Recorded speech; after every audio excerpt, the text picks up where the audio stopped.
Hey everybody, happy Friday morning. That was pretty weak. Good morning. How are you? It is 7:32 Pacific Standard Time, which means if you're on the East Coast, it's 10:30. If you're in New Brunswick, Fredericton, all of you good people there, that means it's 11:30. If you're in Australia, it's Saturday at 2 o'clock. Something like that, 19 hours, whatever. Hey, good morning, and thank you for your flexibility last week. We had some serious illness on the team, and so we had to postpone till today. So thank you for your understanding and patience, and thank you to all of you that sent well wishes. I appreciate that. What are we doing? Well, we're coming to the end. Yeah, no more of the chubby brown man. Right? No more of me popping into your life. We've got today's live broadcast, and then, of course, later today, your team, your mid-level leaders and your frontline people. And then we have 3 weeks, and then we're done. So this is the last live broadcast that we have, and then we have a bunch of emails over the next few weeks, and then we wrap up. A couple housekeeping items along those lines of us coming to the sunset of this program.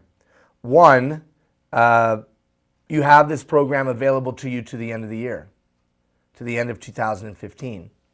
So January 1st, 2016, we shut the portal down. So take advantage of it over the next year, right? Utilize it. New hires, or you want to take someone that was in a front line and put them in the emerging leader, or emerging leaders in the director track, just let us know and we can change their preference, and then they'll have access to the other tracks. Take the information and revisit it. If there was a video or if there was a topic that you especially enjoyed, take that and revisit it with your team. Use it as a launching point for further discussion. Revisit it in the sense of your team meetings or in your quarterly meetings or whatever it might be. Obviously, because of the hecticness of work, maybe not all of the information has been assimilated. So you got to go back and you can catch up. But you have all the information available to you to the end of the year. It doesn't cost anything. Use it. It's yours. It's you and your departments. Take full advantage of it.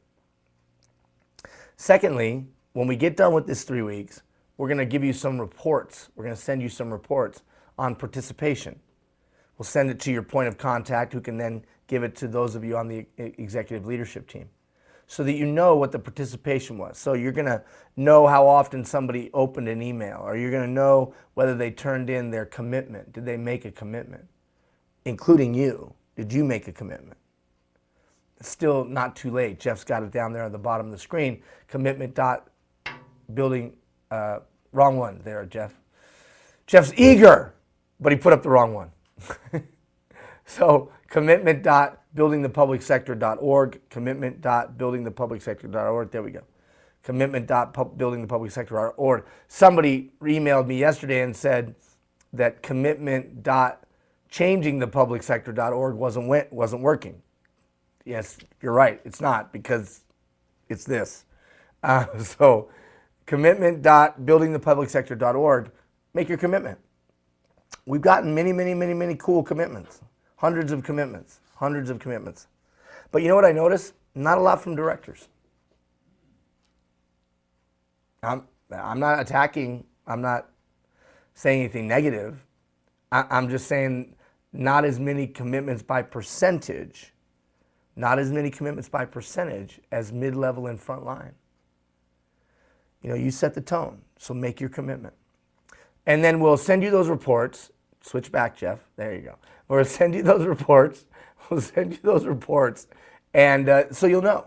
And then we'll also send you a template of a certificate that you can then use to distribute with your people. A template of a certificate that you can use to distribute with your people if you so choose. You may or may not choose to do so. Yeah, but who should get a certificate? Well, I would say, because we're going to send you two templates, certificate of participation, certificate of completion. And the defining factor, in my opinion, would be, did they make a commitment? That would be a defining factor for me. Anyways, we'll get you all that information. Of course, we'll talk about that more in the days to come.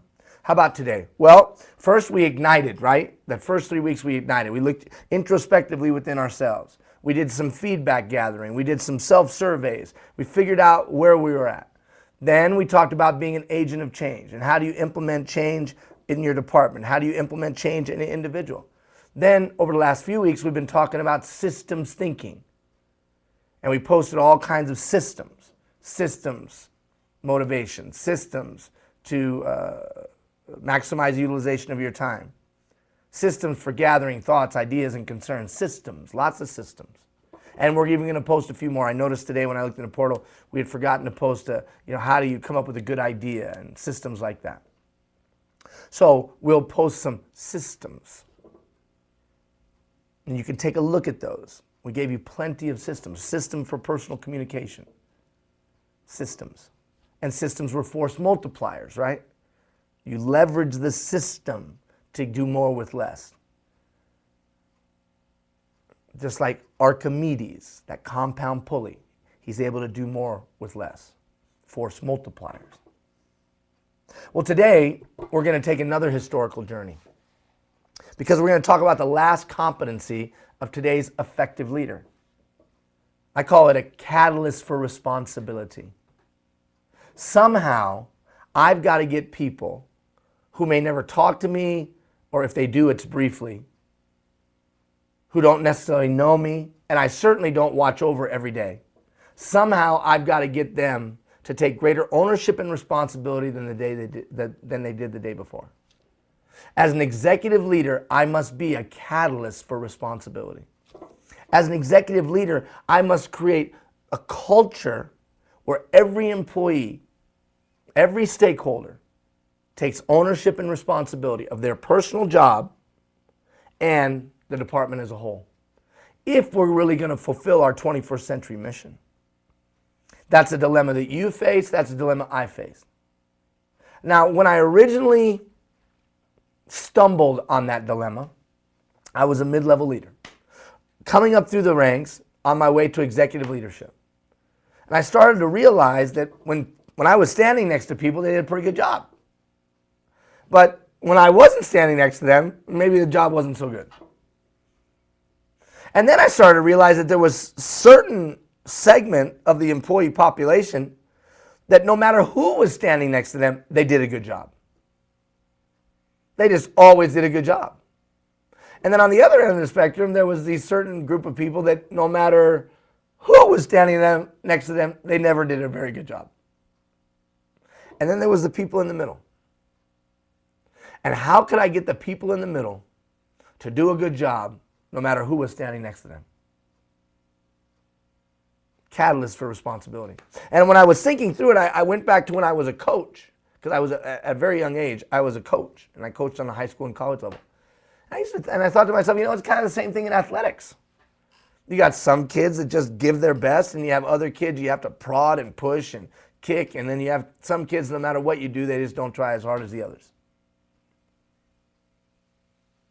And in the same sense that employees get bosses fired, athletes get coaches fired. And whether you were going to be a great coach or you were going to be a great leader in the business world, in the public sector, it didn't matter. You had to have some way to get other people to take greater ownership and responsibility than they did before. And if you could do that, you could do more with less, because you didn't need to have one person hovering over three people. If you could get the three people to just own it, call it theirs, make it their own. Dilemma? How in the heck do you do that? And then the dilemma was not only how do I do that with a few, but how do I do that with 750? How do I do that with 1,300? So I set out to solve that dilemma. And as I'm known to do, as you have now experienced, I looked to history to see if there was a historical example of somebody who did that on a large scale. And I came across the historical writings of a guy named Pericles. There he is right there, in all his splendor and glory, wearing his toga, with his hand extended, saying, "Ian, come, Let me teach you the ways of leadership. Yeah, so who was that guy? Pericles was a great Athenian statesman. He was the leader during the 30 years of what is known the golden age of Athens. Now, if you know anything about history, then you know that Athens was the greatest city-state in the history of mankind. From Athens came Western society, frankly. Democracy that we know today, Athens. The first city planner, where'd he come from? Athens. And it was Pericles that commissioned him. Arts, culture, mathematics, philosophy, all from Athens. We would not be free today. We would not have democracy today if it wasn't for the Athenians. And make no mistake, Athens was a true democracy where every citizen, now don't send me emails, ladies. I know, it wasn't ladies. Every land-holding male was a citizen. I get it, I understand. But in the context of its day, incredible. You say, Ian, what? I don't understand. Where are you going? Just follow along. It'll make sense in a minute. So as I studied this Pericles, and I studied the greatness that was Athens, greatest city-state, most say, in the history of mankind. One of the top 5 societies in the history of mankind. You know, they say that you've got, Louis, France, Elizabethan England, and so on, and Athens. So what made them so great? Well, there's an interesting quote from Pericles, because I was studying what made Athens so great. And Pericles said this. Pericles said, if Athens would appear great to you, then consider that her glories were purchased by valiant men who understood their responsibility and acted on their duty. I said to myself, understood their responsibility and acted on their duty. And as a young 25, 26-year-old guy who all of a sudden was thrust into executive leadership, who had no background or experience, I started looking back on my life and thinking to myself, gosh, I've been a leader since I was 18 years old. And you know what? People who understood their responsibility, they did then act on their duty. And now at 49 years of age, with 49, 18, 31 years, is that right? With 31 years of leadership under my belt, and the majority of that in executive leadership. If I can get somebody to understand their responsibility, then they'll act on their duty 9 times out of 10. So the lesson that I took from Pericles was, hey, he was saying to me, don't worry about anything else. Just get them to understand their responsibility. They'll act on their duty. If you think Athens was great, then know that this was the secret sauce. The secret sauce was I was able to get every citizen to, or the majority of citizens to understand their responsibility, and they turned around and acted on their duty. Yeah, but he was the king. He threatened them with death. Oh no. Oh no. Oh, wait a minute. That's the part you're not getting. Look what the historian Kagan said. Pericles was one of those extraordinary people who placed his own stamp on time and shaped the course of history. Or, as it's spelled here, the curse of history. We probably need to make a note of that. A little typo there. The curse of history. He was a leading citizen of a great democracy and had a keen sense of his own special role in history. Do you have a keen sense of your own special role in history? What? Yeah, the history of your department, the history of your community. You're an executive leader in one of the most important jobs in your community. Well, I don't feel like that. Well, I don't care how you feel. Relatively speaking, you probably have one of the largest budgets in your community. Relatively speaking, you are important. You're more important than the CEO of some company. Yeah, water's pretty important. People die. Sewage is pretty important. The roads, the bridges, the culverts, all that stuff is pretty damn important. Do you have a keen sense of your impact on the history of your department, which is the history of your community and our society as a whole? He got that. Look at this. Pericles possessed no great fortune. Now, I know what you're talking about now. He was a citizen of a democratic republic. He held no office higher than one of 10, general. That's what they called those 10 guys that ran Athens. None of them had more greater formal powers than any others. Unlike the prime ministers in modern representative democracy, he had no well-established, well-organized political party or machinery. Check that out. Well, how does that relate to leadership today?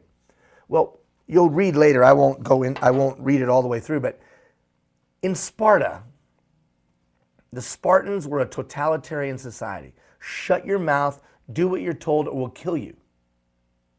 I know there's all these people that glorify the 300 and the Spartan way of life. But you know what? I wouldn't want to live in Sparta, okay? There was no individual freedom in Sparta.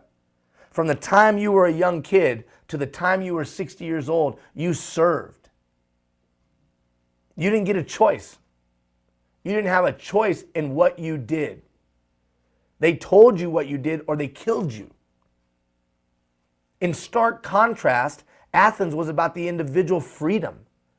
That free men would do more to build a great society than those under totalitarian rule. That's been the battle throughout history of ideologies. What does that have to do with Baytown, Texas? What does that have to do with Fredericton, New Brunswick? What does that have to do with Greenwich, whatever, Connecticut?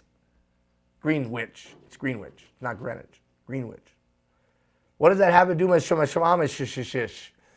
Washington? Before it's all over, I'll know how to pronounce that. The days of autocratic, authoritarian leadership within a public works department is passé. It will not work. You're not going to marshal the human capital. Instead, it takes a freer style of leadership, a Periclean style of leadership.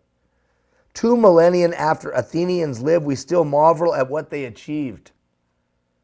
Those buildings on top of the Acropolis, they stand as a reminder of what free men and women can do.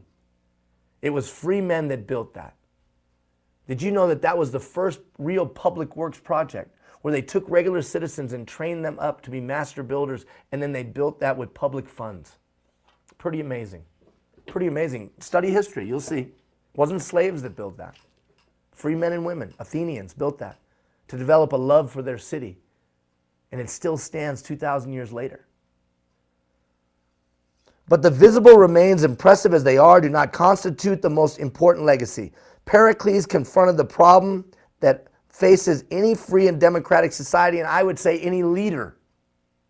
No matter what, if you're a political leader, business leader, government sector leader. How can the citizens be persuaded to make sacrifices necessary for success? How can the employees be persuaded to make sacrifices necessary for the success of the department?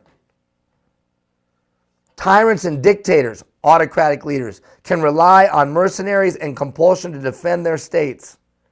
Rare states like Sparta, a closed authoritarian society, can inoculate in their people a willingness to renounce their private lives almost entirely by threat of death. But you know what? You can't lead like that anymore because you're going to get grievance filed against you. You bark at somebody and you got a grievance. And it's not the best way to marshal human capital. Pericles sought to teach Athenians that their own interests were directly tied together with those of their community, and that they could not secure prosperity unless the state was secure and prosperous. How did he do it? He got them to understand their responsibility and act on their duty. What does that mean for you? Well, what I learned from that is that I must be a catalyst for responsibility. That I must engender, I must develop a sense of this is mine. How do I do that? I must be able to effectively delegate. I must be able to get buy-in, and I must be able to develop the magic force that I call the magic force, pride, organizationally and individually. So all of this historical brought me to the conclusion that I must focus on developing a sense of ownership and responsibility in others. And that when I focused on that, performance improved. And when I focused on, and the way that I focused on that was being able to effectively delegate, being able to get buy-in from people, and be able to create a culture where organizational pride ran deep and individual pride manifested itself every day. And that's what we're going to talk about over the next 3 weeks with Pericles as a backdrop, because he showed us the way. He taught us. He clearly showed us how to build a great society, get every citizen to understand their responsibility, act on their duty. How do you want to build a great organization? Get every employee to understand their responsibility, act on their duty. Understand their responsibility, act on their duty. And over the next, because that was a long lead up, that was a 40-minute lead up. Holy cow. Sorry, guys. Over the next 20 minutes and then the next 3 weeks, I'm going to unpack buy-in, delegation, pride. So let's talk about, and I'll cover them really quickly here and then we'll unpack them. How do you get somebody to buy in? You walk into a meeting and you get this. Crossed arms, grumpy faces, crusty, jaded, cynical. How do you get people to buy in? Well, first of all, you realize that the crusty, jaded, cynical, people aren't born that way. And the first day they came to work, they probably weren't that way. Over a period of time, they've become crusty, jaded, and cynical. Hey, is that going down or going up? Down. So we've only been, I have 40 minutes. So we put in this new clock, guys, just so you know. Our old clock was circular, right? Our old clock was circular. So everybody got really smart and said, Ian, we're going to put in a digital clock because obviously you don't even know how to tell time. So it is digital clock. And whenever I look at it, I can't figure out if I have 37 minutes left or I've talked for 37 minutes. I have 37 minutes left. So, okay, never mind. I was panicked. I was like, holy crap, I only have 20 minutes. Anyways, so, sorry, that was a little ADD moment there. So how do I get, those people don't come to us cynical. They get cynical probably because they've been let down or they feel like they've been tricked or they've gone through 7 flavors of the month. You know, some executive leader came back from some conference and we're trying this new thing. And then that new thing went away 6 months later. Hey, whatever happened to that thing we were doing? Whatever happened to that thing that they said would transform our department that we don't even do anymore? Whatever happened to that approach that everybody said was going to be the magic elixir that, and we put up posters and we had big meetings and it was going to be the thing. And then a year later, whatever happened to that? And there's a tattered poster on the wall. And then you wonder why people are jaded or cynical. And if you wanted to look at this on a societal level, you could say the exact same thing. For Christmas, I got this thing called SodaStream. You know what that is? You can put bubbles in water. It's amazing. Ian, why does the bottle disappear when you drink it? Magic.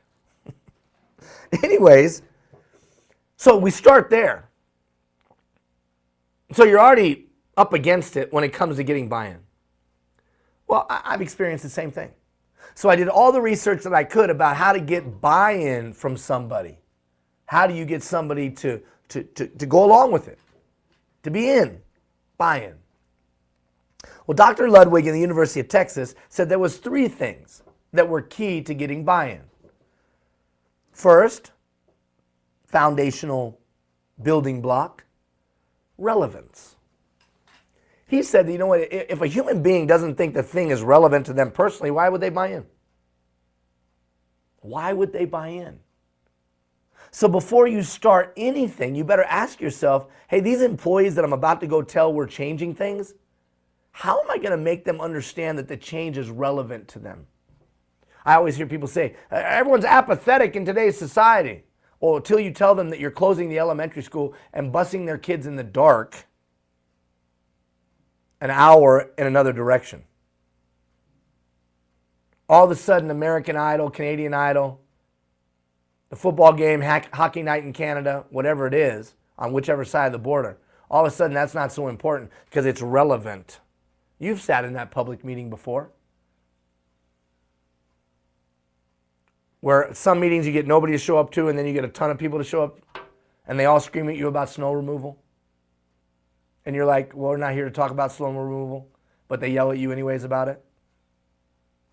Why? Because that's what's relevant to them. They could give a rip about what you want to talk about. They want to talk about what's relevant to them. So what I'm suggesting is that if we want to get buy-in, we better start by asking the relevance question. How am I going to message that this is relevant? What words am I going to use? What facts am I going to use? What examples am I going to use? How am I going to make the case that this thing I want to change is relevant to them personally? Another foundational building block of buy-in, impact. So you got to ask yourself the impact question. How am I going to be able to explain the impact of action, positive, or the negative impact of inaction?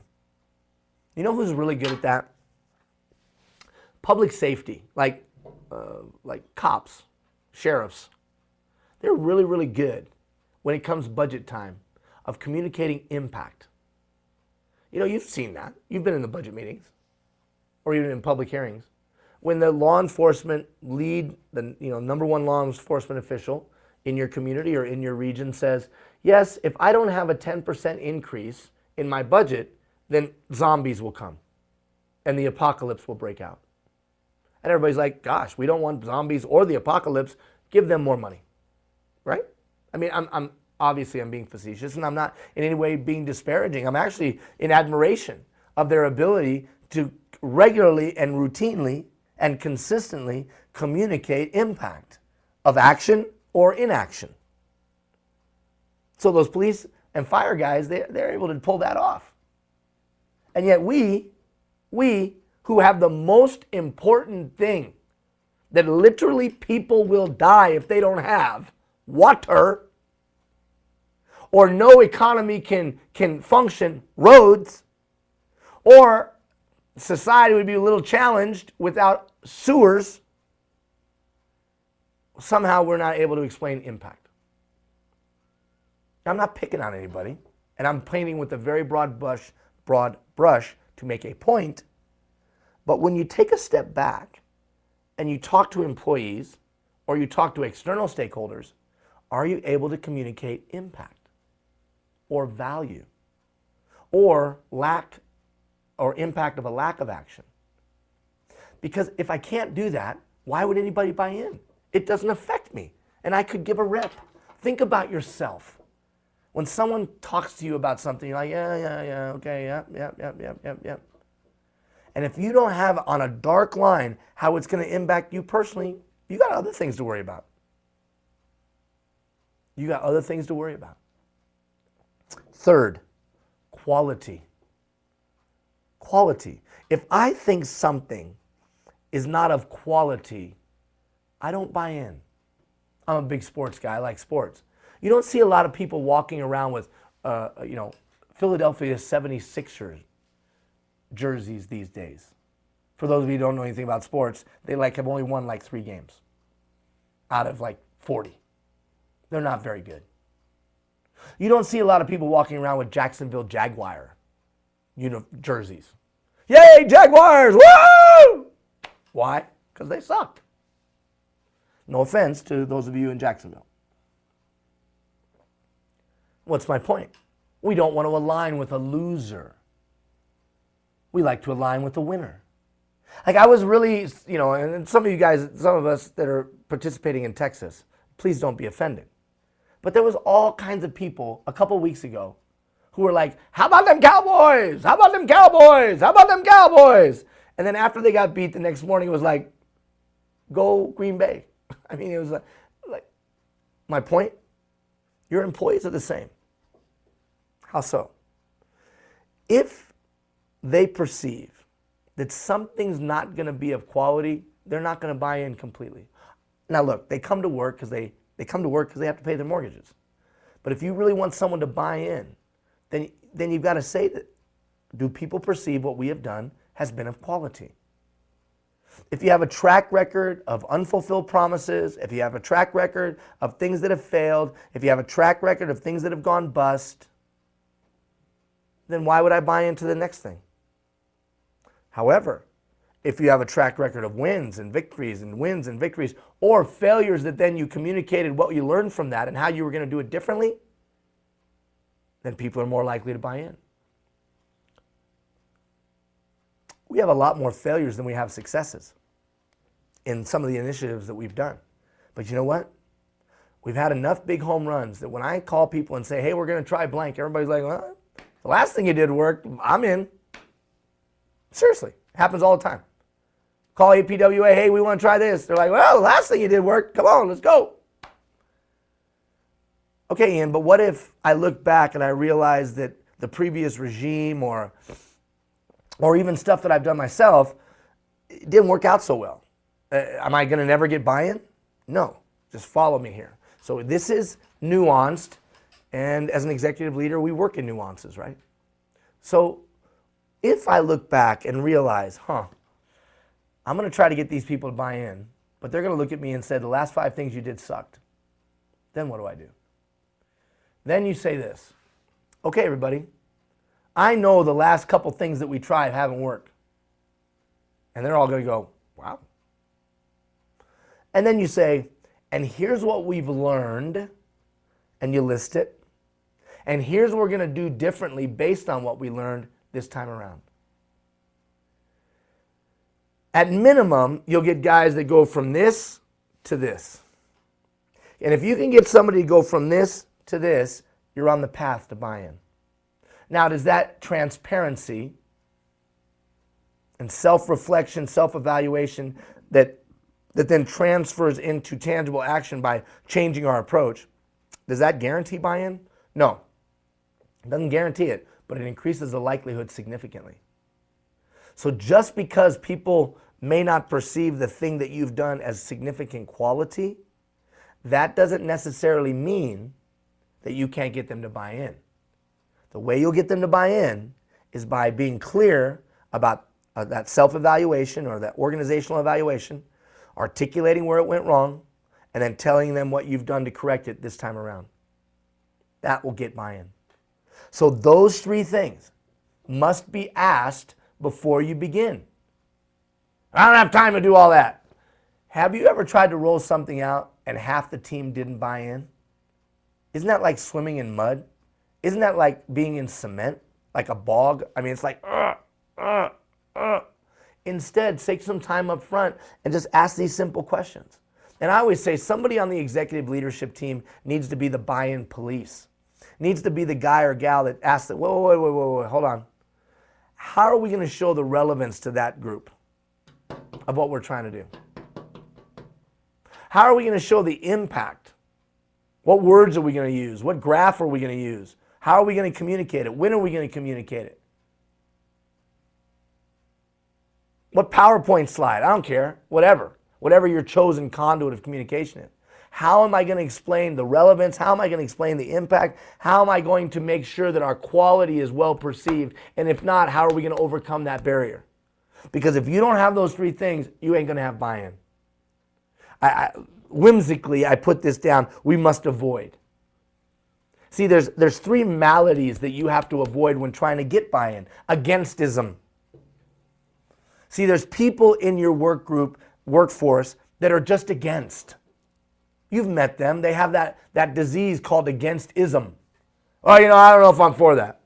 Why? I don't know. I'm just not for it. Why exactly are you not for it? Just because that's who I am.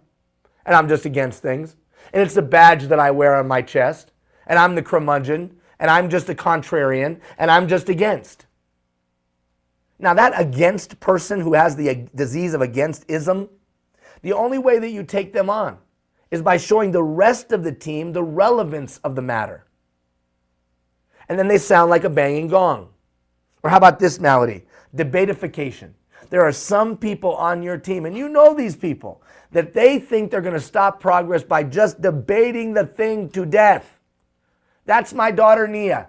My daughter Nia has got firmly convinced in her mind that she is going to be the next greatest lawyer in the history of mankind. No, she does. And so she says to me, I don't believe we should do it, and she goes on for hours. and debates me for hours about things like take out the garbage. What? Take the garbage out. And then we're going to go into a debate. Because her strategy is, if she just debates it to death, at some point I'll just go like this. Fine, I'll take out the garbage. What she doesn't know is I'm an SOB, and I ain't taking out the garbage. And you're going to take out that garbage. How do we deal with debatification? The only way to deal with debatification is impact. And so I had to say to Nia the other day, the impact of you not taking out the garbage is the following. Is a swift hand to your butt is the... No, I'm just kidding. What was that running back? That got Adrian Peterson in trouble. Well, I shouldn't joke about that because that was a serious situation. My point is that I had to communicate the impact to her.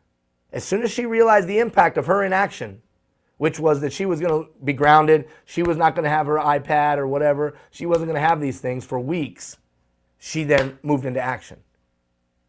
What's my point? Someone who's trying to debate you to death, you have to make the case of impact to the rest of the group, So again, that person seems like a banging gong. And then finally, plotting-itis. Plotting-itis. There are people within the work group who are literally plotting to try to see how they can derail things. It's unfortunate, it's sad, but it's true. They are spending time thinking. And they've justified it in their own mind because they think that they're doing something positive. But they're thinking of ways that they can screw everything up. And when I say screw everything up, I mean derail things. Crazy. Absolutely nuts. But the only way to get the rest of the team to come on board is to show everybody the quality of the endeavor. And then again, that person who's plotting, hey, let's do this. Come on, man, this is good stuff. Stop it. The only way to do that is to show the quality of the rest of the team so that the rest of the team makes that individual out to be just an unreasonable banging gong. Buy-in. Have you taken time to understand the science of buy-in? All right, turn the page. Delegation. Now, I've got, how much time do I have? Oh, okay. I thought it was 18. 18 minutes or 22? So I have 22 minutes. Okay, not 18. You don't even know what the clock means. How can I do this if I can't? Anyways. Okay, so in our next 22 minutes, we're going to talk about delegation and we're going to talk about pride. But know this. Over the next 3 weeks, especially pride, we're going to unpack pride over 4 days. And I'll send you a video on delegation as well. See, I think that delegation is the next step in creating a culture of responsibility. First, buy-in, and then effective delegation. Now, effective delegation, I think, is one of the most important tools you can have in your toolkit. If you can't delegate properly, you're in trouble. And I don't just mean you. I mean, is delegation a key pillar, effective delegation, a key pillar within your organizational philosophy? You see, delegation is like that valve. You know, you start at the head end with water, and the water comes out like a torrent. Like a torrent. But as it goes through the pipes, there's impediments, there's blockage, and by the time it gets to the end, it's just drip, drip, drip. Well, that's just like the directives, a philosophy, the way of doing business that comes out of your office. And as it trickles and flows, or it flows and then trickles down to the person furthest away from you, it doesn't have the same power. Why? Because delegation. As it went from director to mid-level leader to frontline, some of that was lost. The key, effective delegation. So it's not just are you good at delegating, but is everybody in your organization good at delegation? Bad delegation sounds something like this. I didn't know you wanted me to do that. Or how about this one? I can't believe you're asking me to do that. Or how about this one? How come you never let me do anything? Or how about this? Why aren't you doing anything? Or I can't believe they did that. All manifestations of poor delegation. So for me, there's only two ways to get things done. You're going to do it or I'm going to do it. The gray area is what's in between. So the delegation strategy that we're going to lay at your feet really is about proficiency. It's all based on proficiency. So that you're in the meetings that you need to be and you're not when you don't.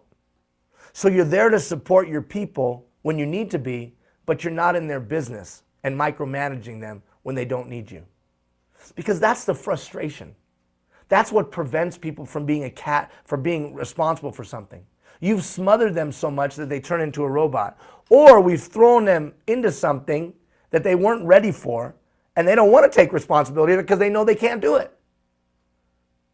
This approach to delegation will mitigate that. So we're going to take, and I don't have my pen, that's all right. So we're going to take everything that somebody does and we're going to break them into 4 categories. And when we have the conversation with people, we're going to say, hey, look, man, I know we're going to meet with them one-on-one.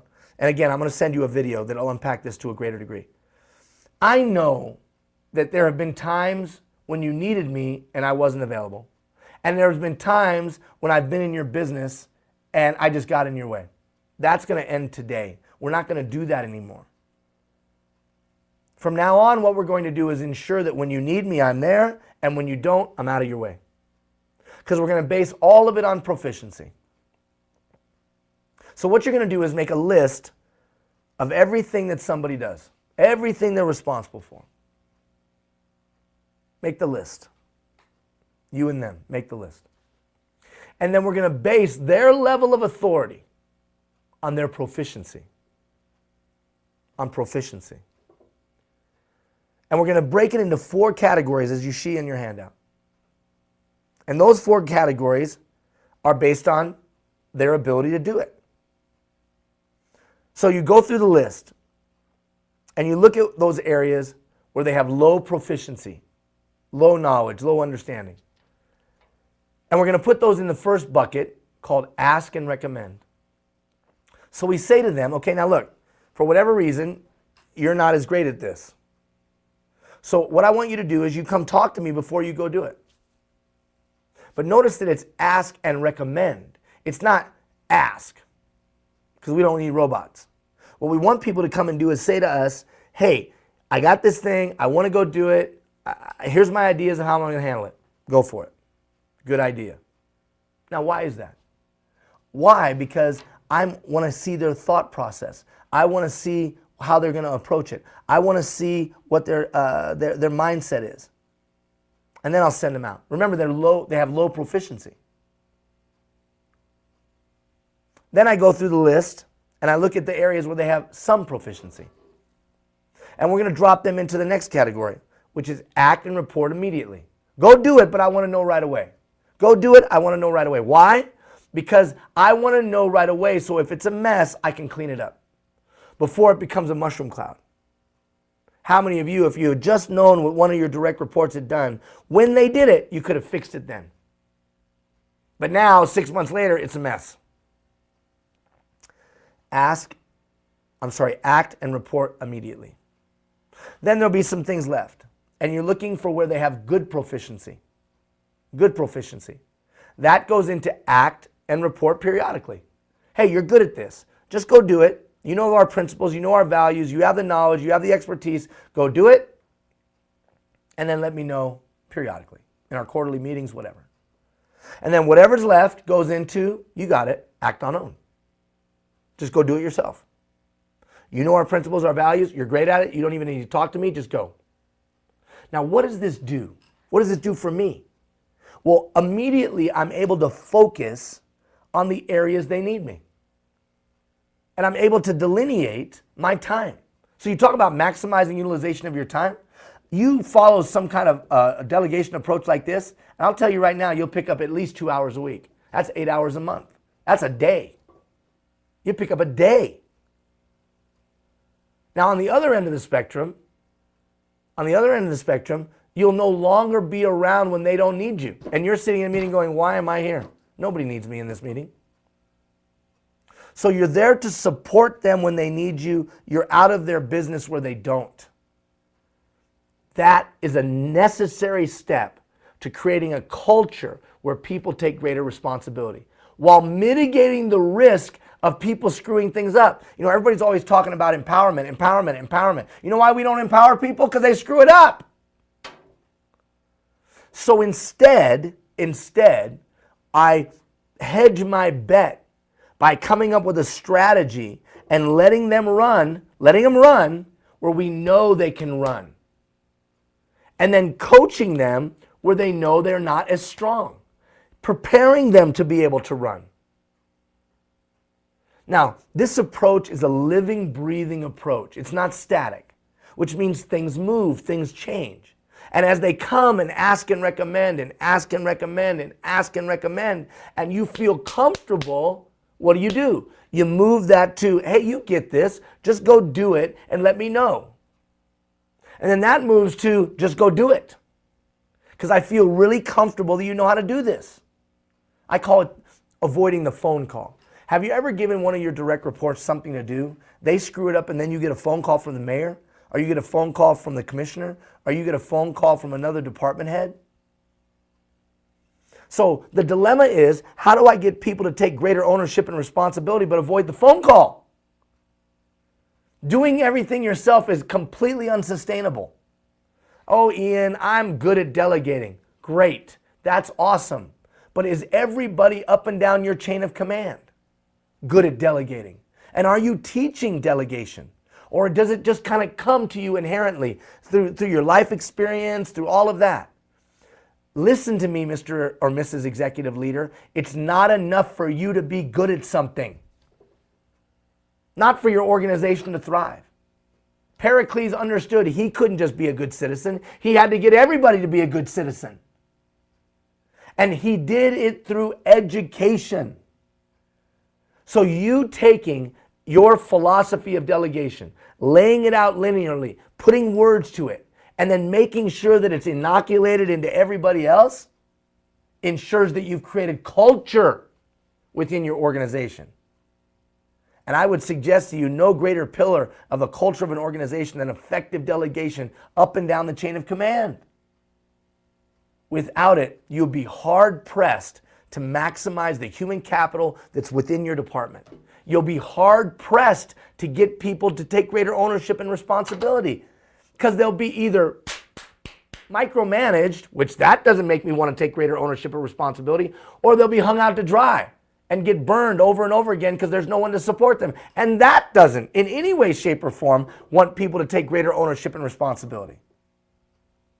Well, I've never really thought about delegation in that way. I just thought of it in a way of me not having to do more work. I understand that. But that's why I'm taking my perspective and laying it at your feet. You do whatever you want with it. Well, I don't like your little approach to delegation. Fine. It's one of thousands. So whether you like this approach or another, I don't care, but have one. And then have one that you teach all up and down the chain of command so everyone is effective at delegating. I see that I have 11 minutes. I understand now. I get the clock now. When it's at the higher numbers, it's harder to understand. But when it's at 11, you're like, oh, that means I have 11 minutes. Not the sharpest pencil in the box. All right. Turn the page. Now, you'll get another video. You'll get a video on delegation so that you can unpack it a little bit more and think it through. Because there's some nuances to implementing that approach. And I want you to watch that video if you're going to utilize that approach and implement it. But mark my words, it'll help you defrag your life. That approach will. Okay, in our balance of our time, I want to talk about this magic force. Now, this magic force, not this week, but I think it's next week, the following week, we're going to unpack in 4 separate emails. And they're short videos that will walk you through, and hopefully you have that handout that has the flow chart. But before I go into that, let me explain why I think this is so important. Pride is an intangible force that drives human capital unlike any other. That's the magic force. Investing time and energy into building both organizational and individual pride, two different things. Organizational pride, man, I'm proud of my organization, but I'm not very good at my job. Individual pride, man, I'm great at my job, my organization sucks. Organizational pride, individual pride, both are necessary to build proactively, in my opinion. Putting time and energy into building both organizational and individual pride will provide greater dividends than any other tool in a leader's toolkit. Building organizational pride leads to higher morale, increased participation in problem solving, and a sense of ownership that creates the department as a reflection of me attitude. Oh, you're talking about morale. Oh, I'm not talking about morale, although morale is a part of pride. Building individual pride leads to exceeded job expectations, greater ownership of the employee's specific task, and the employee regularly innovates in a less stressful workplace. When I I can't touch organizational pride, but I can see it in play. I can't touch individual pride, but I can see it in play. And I saw that over and over again as I was leading large organization, and I said to myself, I got to focus on pride building because it is a root of something that everything else grows from. I'm not talking about arrogance, pride. And as you see in the flow chart, we've laid it out in some very specific steps. And when you get those emails, we'll walk through those very specific steps and some tangible ways that you can proactively not only instill pride, but use it, maximize its benefit throughout the organization with systems and strategies to employ and deploy it. That spreadsheet. But for today, I just want to give you some things to think about philosophically. First step in building pride, start talking about why and not how. I got many, many emails from your people. One very specifically this last week. Someone said, hope you're feeling better, or hope there's sickness in your family or whatever, and I appreciated that. And then they said, love this course. And then they said this, it's nice to have somebody finally appreciate the work that we do.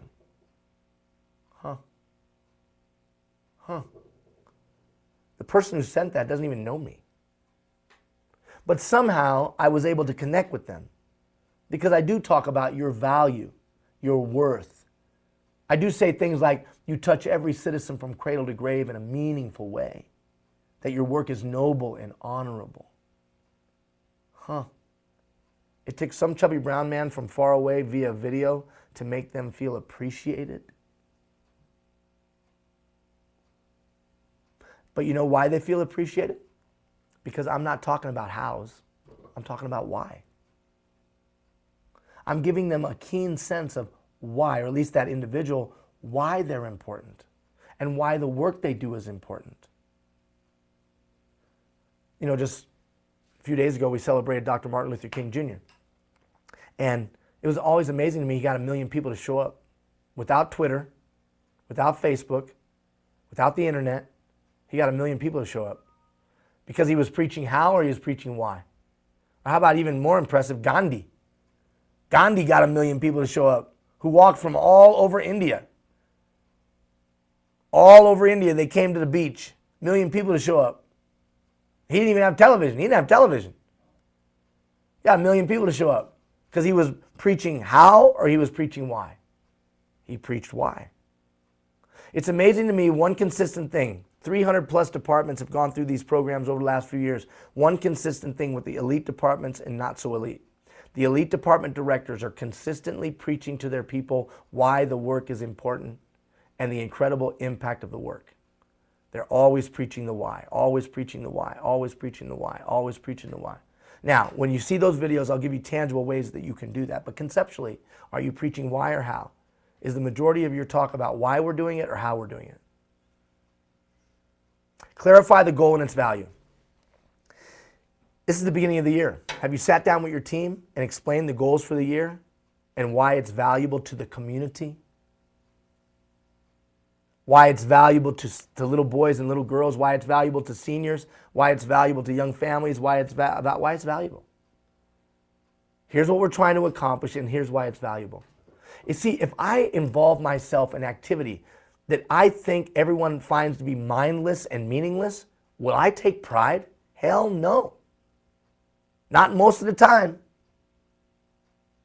But when I'm involved in something that's bigger than myself, when I'm involved in something that's important, when I'm involved in something that has meaning and purpose, and I perceive to have value, I'm proud. Look at all them stupid people walking around with Seahawk jerseys and Patriot jerseys because their team's in the Super Bowl. I am a Patriot fan. I am proud. You didn't have nothing to do with it. Nothing. But I'm proud. My point is, imagine if you could take that and make it into something that was tangible, where we saw the tangible results, and I personally was very involved in it. I realized the goal is big, and I'm clear on the next step, which is my individual role in that. So it's not enough just to talk about the importance of your department and the value of your department. You've then got to talk about the importance of that specific person's job and how it relates to that important work getting done. Individual. Why is my work, and how does my work contribute to that? Because as soon as I see the direct line, not the dotted line, but the dark line of how that goal is impacted by my work, then I get the Periclean effect. I understand my responsibility, and I in turn act on my duty, and pride is raised. Do your people know what winning looks like? Do they know what winning is? Or are they just going through a series of Mondays and Wednesdays and Fridays and we just trade time for money? Trade time for money, trade time for money, trade time for money. Oh, we're not doing a big pep talk, Ian. We got work to do. Yeah, but if you're really strategic and you're really wise and insightful, you realize that when you celebrate, then people give more. But you can't celebrate unless there's some kind of score, unless there's some kind of standard. And if there's a standard, then I know that how we're doing. All across the world, little kids yell, "Mommy, watch me, Mommy, watch me," on playgrounds every day. You know, I don't think the workplace is any different. I don't think when we're adults it's any different. We want someone to see our work and give us feedback on our work. And when you have objective standards, not subjective, but objective standards, and people compare themselves to the standard, they have the opportunity to do this. Yeah, I did good today. We did good today. That was good. Or, that wasn't so good. I think people just want to know where they stand. So what does winning look like? And then finally, celebrate. Yes, celebrate. Well, that's trite. No, I don't have time for cheerleading. Oh, really? In today's society, you don't have time to walk up to somebody and say, "That was a good job"? As people are getting beat down, knocked around, crap going on every day, you don't have time to walk up to somebody and just say, "Good job." And if you are the director, don't delegate being magnanimous. Don't delegate saying to people, "Good job." You do it. Now, with that as a philosophical backdrop or some things to think about, when you get these emails, I don't think it's this week, I think it's the following week, you're going to get 4 of them, and they're going to talk about pride and give you very specific steps, as you can see on the flow chart, very specific steps of how to build pride, both organizationally and individually, and strategies to instill it, deploy it. Well, one thing I want you to thoughtfully consider: why are the people proud to work for you? Because I think that that's an important piece. What value do you bring? When they sit at the barbecue, when they go to their place of faith, when they're sitting at the bar, when they do whatever, and somebody asks them about their job, do they say, "You know, I'm proud to work for my boss, man. She's a great gal. He's a great guy"? Now, they don't have to like you, but are they proud to work for you? Are they proud to be a part of your team? Do they brag to people? Do they proudly wear their logo when they go from here to there? Or not? So we'll have 4 days of unpacking pride. Catalyst for responsibility. If Athens would appear great to you, then consider that her glories were purchased by valiant men who understood their responsibility and acted on their duty. If you want to get people to take greater ownership and responsibility, then one, you better understand the key to buy-in. And the key is to buy-in. I think you've got to have an effective strategy and systems and processes for delegation, up and down the chain of command, not just with you. And then I think you have to intentionally and strategically instill and deploy pride, both organizationally and individually. Those 3 things combined, you'll have greater ownership and responsibility. We've come to the end of our live broadcast. Now everything will be via email. I'll get some information to you when we come to the end about how your team has done and participated. Don't forget to get your commitment in. We thank you for all you do. Take care, everybody.